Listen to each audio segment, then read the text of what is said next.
If you're looking to fine-tune your social media strategy, learn how with today's guest, Julia Campbell.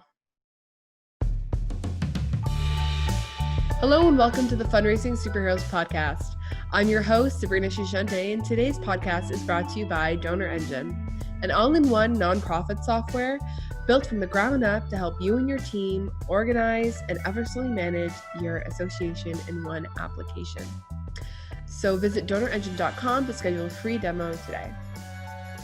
Your social media may sometimes seem like a burden. If your nonprofit doesn't have a designated marketing or social media person, then your social strategy may be sitting at the bottom of your to-do list. But scheduling and marketing content on your social pages no longer has to feel like a struggle with the help of Julia Campbell. She's going to break down social media marketing and make it manageable for even the busiest of nonprofits. Julia is the president of Campbells Social Marketing and a nonprofit digital marketing and online fundraising strategist. She increases the clarity, confidence, and capacity of nonprofits in the areas of social media marketing and online fundraising. Julia has written several books on the topic, including Storytelling in the Digital Age, A Guide for Nonprofits, and How to Build and Mobilize a Social Media Community for Your Nonprofit in Just 90 Days.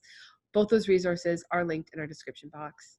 So thank you so much, Julia, for joining us on the show. Thanks for having me. I'm happy to be here. So as someone who's been working in the nonprofit industry for over 20 years, what is the biggest hurdle nonprofits face when creating a social media strategy? The biggest hurdle that nonprofits face is that they think they don't need a strategy.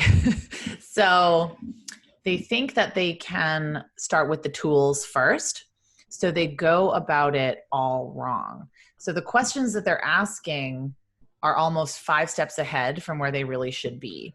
So an example that I give is a typical client will come to me and say, Julia, where should I be on social media? What platforms should I be using? And I say, asking me that is very similar to if we had just met, say we met in the grocery store, masks and all, 6 feet away from each other, but we were talking and we didn't know each other. And you said, where should I build a house? And I would say, well, I have to ask you a few questions before I can tell you, what is your budget? Do you like the beach? Do you like freezing cold? Do you want to be near schools? So that's really the equivalent. And I think I know nonprofits start with the, should I be on TikTok, when there are probably 10 more questions that need to be answered before you figure out where you're kind of setting up shop. So that's really definitely the biggest hurdle. Is I think organizations get really hung up on the tools. They feel like, FOMO is so real. We should be on TikTok. We should be on Pinterest. We should be on Instagram. We should be on this, when they really need to be kind of taking a step back and looking at the strategy first. Mm-hmm.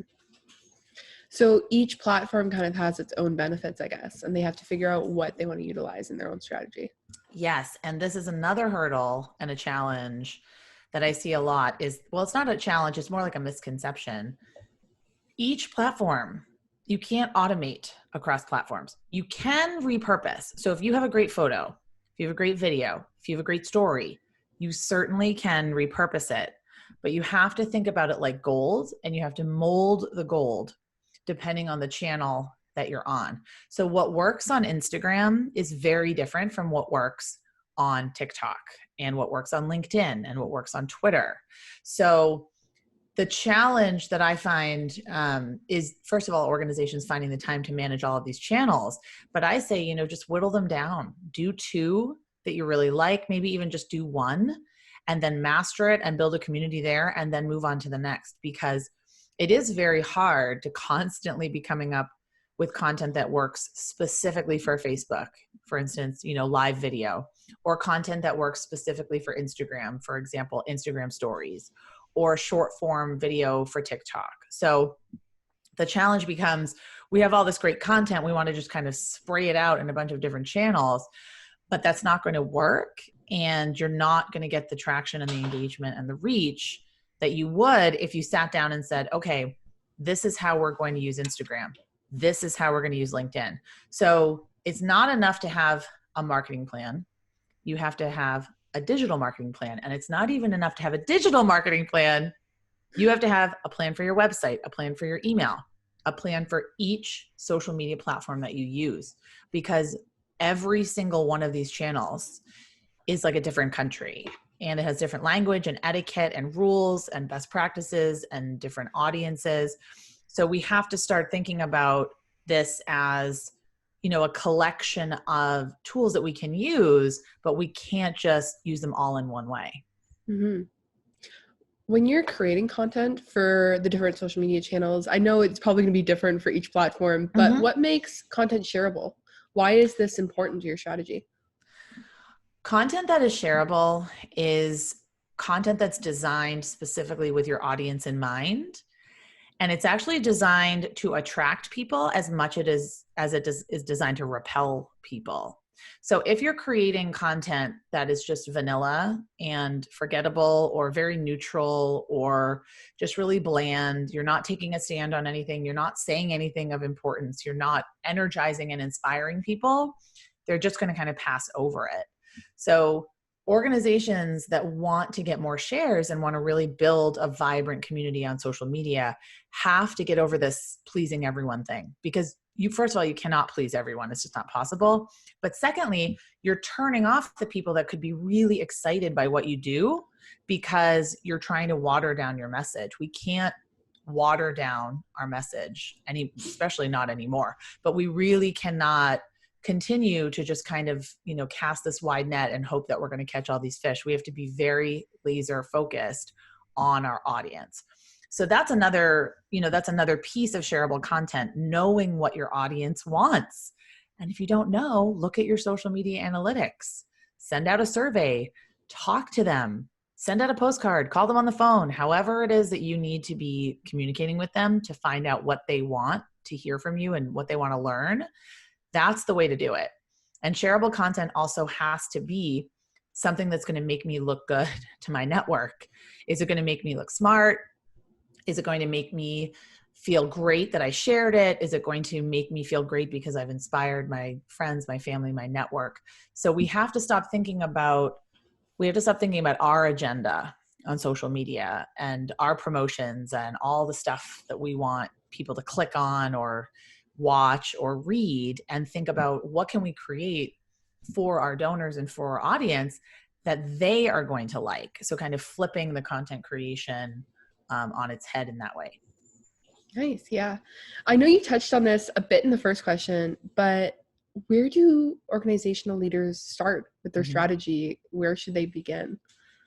You have to start with people, and you have to start with goals. So people, it's the strategy that I teach. You can start with your goal, but I always think starting with people first is a little bit easier, because sometimes we have 50,000 different goals. But if you start with your target audience, who do you want to attract? Why do they love you? Why do they come to you? What are the top 5 reasons they give to you? What are you hoping they will do? What is your call to action for them?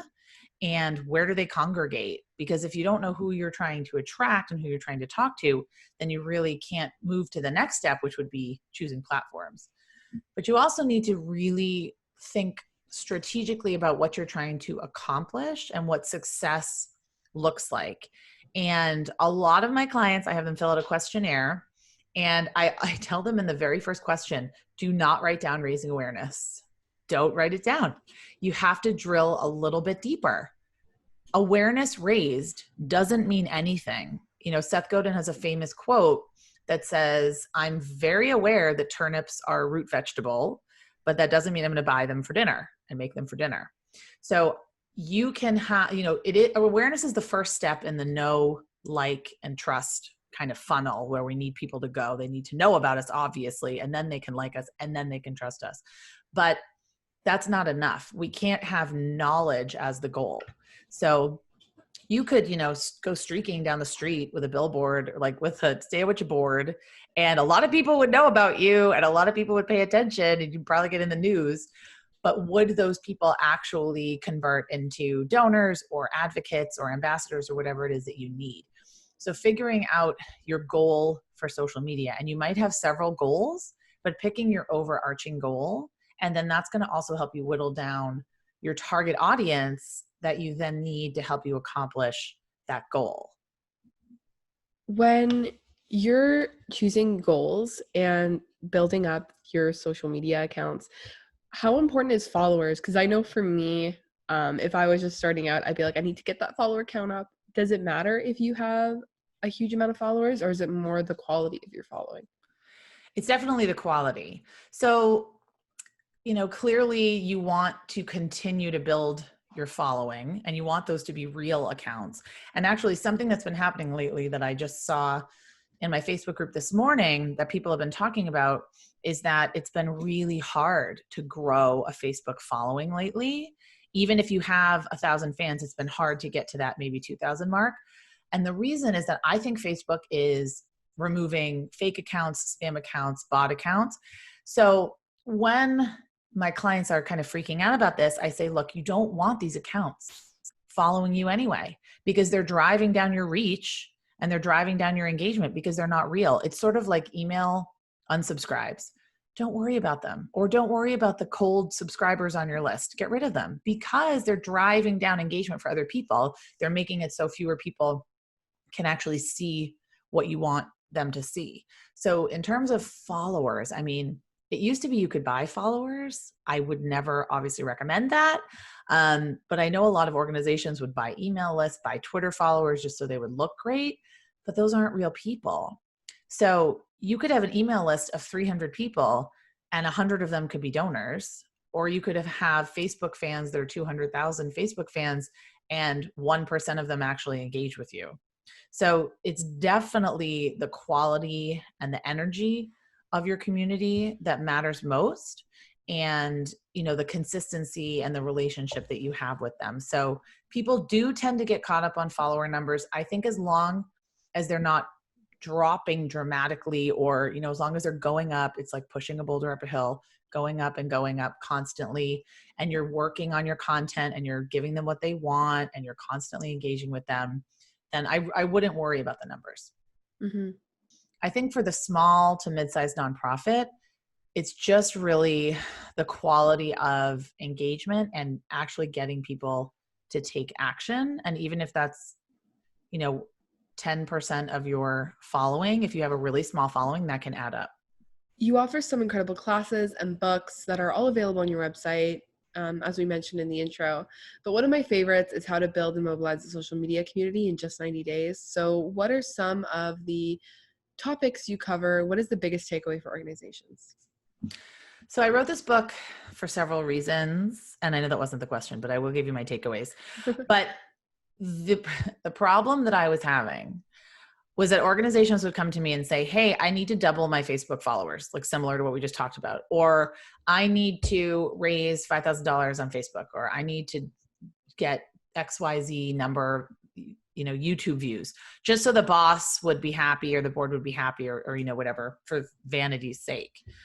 And that just doesn't work. So there's short-term, I wouldn't call them silver bullets, but there are short-term things you can do. Like you can spend money on Facebook ads and get a bunch of video views. But in the long term, it's all about building a community. And then when you build this community, it's like putting deposits in a bank. You keep putting deposits in and you invest, and then it's going to yield a substantial benefit. So that's exactly the way nonprofits need to start looking at social media. It's not this quick fix, and it's not this get rich quick scheme at all. So I set up this book because I wanted to frame it in a way that's very step-by-step, so that a small organization, maybe a staff of one or even a volunteer, could pick it up and say, okay, we're here in the journey, or maybe we're just starting out, and here's where we're going to go forward. So the first 30 days are spent clarifying, and that's all about clarifying your goals, clarifying your audience, and clarifying, what it is you're trying to accomplish and how much time do you have to accomplish it? What are your resources? What's your budget? So really clarification is the first 30 days. And of course you can do it faster than that, but I really wrote it in mind, the small nonprofit that has a lot of fires to put out every day. And then the next 30 days are captivate. And that's when you're going to start creating your content and your content calendar and the 6 pillars of, fantastically engaging content. I go over those in the book. So what kinds of content are you creating? What stories are you telling? Are you using video? So it gets really into like the fun, sexy part of social media. And then cultivate is, what are you going to do next? How are you going to keep up momentum? Utilizing social media ambassadors. Maybe it's a little bit more advanced, utilizing contests. How are you going to keep up all of this energy and keep this momentum going that you've built for these 90 days? And then what I'm hoping is that at the end of 90 days, you can then run an online fundraising campaign that is going to absolutely like be so profitable because you've spent 90 days priming the pump. So we can't always go a full quarter without doing a fundraising ask. But the idea is that you're constantly, planting seeds and sowing them, planting seeds and sowing them. And it's a continuation. It's a system. It's not sort of, you wake up on Monday morning, oh my gosh, what am I going to post today? So it's all part of a strategy that helps enhance and augment your current fundraising system or your current marketing system. So yeah, actually with the one takeaway, it's not easy. It takes time. It doesn't take a full-time job, but it definitely takes understanding of strategy and consistency, whether that is 2 posts a week, whatever it is that you can be consistent. But it definitely takes more planning to be successful than I think we understand. But if you put the time in, it's like anything else. It's like exercising. It's like, eating healthy, it's meditation, any of that. It does take a while for it to become a habit. But once it becomes a habit and it becomes ingrained and you really start seeing how it's kind of feeding into all of the other things that you're doing, and it's not this little standalone project in a silo, then you're going to start getting results. Mm-hmm. Yeah, I don't think your social media, at least in my experience, should be a place that you don't experience a lot of anxiety. I know when I started out doing social media for others, I was so focused on posting every day, and I realized cutting it in half made me feel less stressed. Mm-hmm. The quality of posts went up, the engagement went up. So I love the idea of planting a seed and really nurturing it and being patient with your success. Oh, quality over quantity any day of the week. I always find that if I'm posting less, but I'm giving more thought, more intention to what I'm posting, then engagement doubles. So absolutely, like, don't feel like you have to post something just to post something. Really figure out what's going on that day, what is timely, what's relevant, what's interesting, what is your audience going to really connect with. And the more that you can do that, and I usually give the rule, it might be a little outdated, but I think it's a pretty good rule to follow, is the 80-20 rule, where 80% of what you're posting should just be value add for your audience, helping them, inspiring them, educating them. And then 20% can be actually, taking those deposits out of the bank, asking them to do something. Mm-hmm. So how can nonprofits use their social media channels as a way to connect with their donors? Well, your donors are on there. So this is a question and pushback that I do get pretty frequently. Well, our donors are older. Well, 79% of internet users are on YouTube. So they're definitely either watching YouTube videos. We've all been there with our family where, your mom comes over and she's like, did you see this YouTube video? And older people are skewing towards Facebook. They're on Instagram. Baby boomers are the fastest growing demographic across social media sites. So they might not be, doing monthly donations on Facebook. They might not be there yet. They might not be using, the Instagram donation sticker, but they are definitely consuming content and watching a lot of video and reading a lot of stories. So, oh, and also a huge portion of the older demographic, for good or bad, gets their news and current events from social media and from groups and communities on social media. So I think to ignore these platforms that are, they represent a complete revolution in the way that human beings communicate and in the way that we talk to each other and in the way that we consume information and do research. They're not just these shiny new tools. it's a complete revolution in human behavior, and in the way that we are and the way we spend time. So recognizing that, but then using social media in the know, like, and trust funnel, which is pretty, famous in fundraising circles. They have to know you, and then they like you, not liking on Facebook, but they have a genuine affection for you, and they understand a little bit about what you do, and then they trust you. And social media is great in all three of those journeys.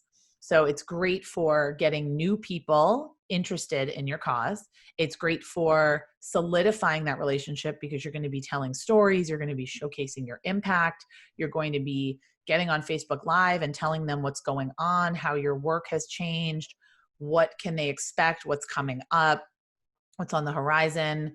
You can use it to be that go-to resource that your donors are craving, because remember, you have the inside scoop on this cause that they care about. And it's up to us to provide these resources to our donors.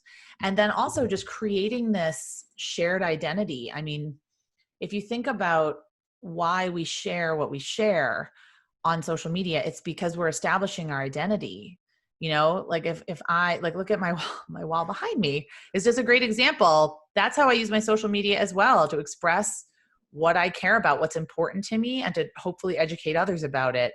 So I think nonprofits are completely poised to help their donors do that by giving them the great information and the stories and the content that the donors want, and then deepening that relationship, and really solidifying it. And also just staying top of mind is really important. So in terms of connecting with your donors are everywhere, and your potential donors are everywhere. And there's no linear journey anymore. Like, they came to an event and they clicked on this and now they're a donor. I see it as sort of a web. There's all these different touch points, and you just never know what's going to actually kind of make them become a long-term supporter. So I think it should all be working together holistically. I think that's the perfect place to end our conversation today. So thank you, Julia, so much for joining us. To access all of Julia's resources, find her books, and sign up for courses, visit her website, jsocialmarketing.com. For social media for Social Good Academy is starting soon. Registration opens in September, but you can join an early waitlist if you're interested. Again, both of those links to her website and to the Social Good Academy is in our description box. As always, thank you so much for listening, and we'll see you next time on Fundraising Superheroes.